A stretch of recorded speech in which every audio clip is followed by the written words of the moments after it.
result, you hope she doesn't care about the outcome, because the important thing is that both she and her opponent enjoy the match. That's what you wrote in your little trans manifesto.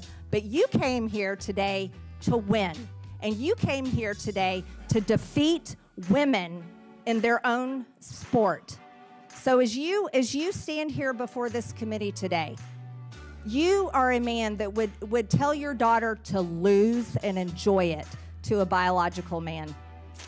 My time has expired, and with that, I recognize Ms. Stansbury to defend all the trans. Point of order. Out of curiosity, is the chairwoman allowed to editorialize before every speaker on the Democratic side speaks, or is that part of her time, which we know that she went over? It's not a point of order. You're taking Ms. Stansbury's time. I know you're trying to be chair of oversight, but Ms. Stansbury is the ranking member. Chair would be better on this side. I do agree with that. It's Ms. Stansbury's time. Thank you, Madam Chair. As you can see, this is a hearing full of performance artists, not legislators. To our witnesses and guests, I do appreciate you coming today, but this is not the venue for this conversation, and our colleagues know that across the aisle. That is part of why the distraction of the gaveling and the yelling and the performance art is happening here today, because this is not an oversight hearing. This is not what the jurisdiction of the Oversight Committee is. And the chairman and the chairwoman both know that. And they both know that a little over 100 days ago, when Republicans were clamoring to show Donald Trump and Elon Musk that they were going to carry their water here in Congress, they created this subcommittee to do Elon Musk's bidding. But now that he is so unpopular, that 2/3 of Americans are opposed to Doge and Elon Musk, the honeymoon is over, my friends. And so what are they doing with the Doge subcommittee?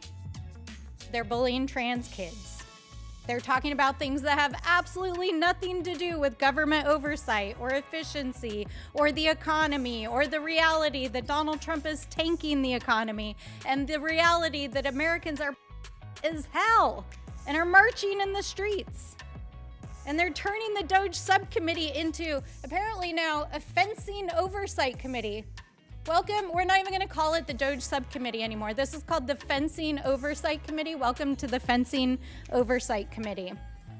But in reality, we know this is all about bullying trans kids, as they are literally over on the floor debating renaming the Gulf of Mexico this week, because they have no real agenda other than tanking the economy, taking away healthcare, taking away food out of the mouths of children, and basically distracting the American people while they prepare the largest tax break for billionaires ever in the history of this country. But it's not enough to just obsessively talk and think about trans people, which obviously are living rent-free in their minds. Donald Trump has put into place over a dozen executive orders and actions bullying trans people. Here, this committee is trying to take their own punch. They're trying to keep trans people from using bathrooms inside the Capitol. I mean, all of this is part of their regular playbook.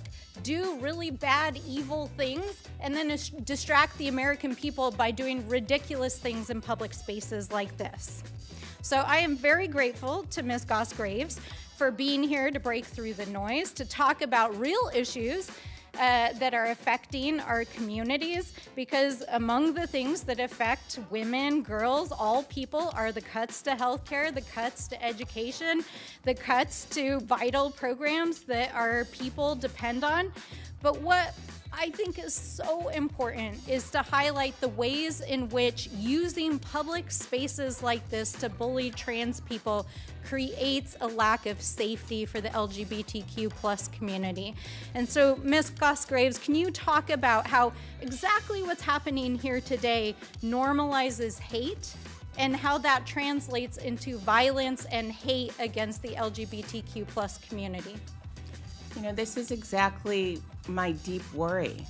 Over the last couple of years, we have seen in states around the country and now in this body and from the president using government to attack some of our most vulnerable people. And the hateful rhetoric translates to violence. It's trans young people who are experiencing violence in school. And it also means that we have seen an increase in incidents of suicide. So when I think about young people today who may be tuning in, I want to reaffirm that their existence is okay and that they are supported. But I also want to say very, very clearly, even though people have been spun up in this frenzy that all the problems in the world are apparently now caused by trans folks existing, that is simply not true.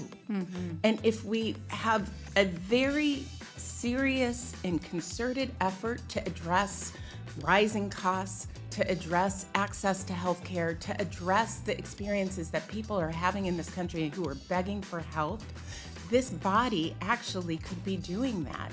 In an oversight way, even. It would be especially important to hear this body do that so that we could have a conversation around what has the impact been for people in this country, for women and girls, because of DOGE. Those are the things I hear about all the time. Yes, thank you very much. And I also The gentlelady's wanted- time has I expired.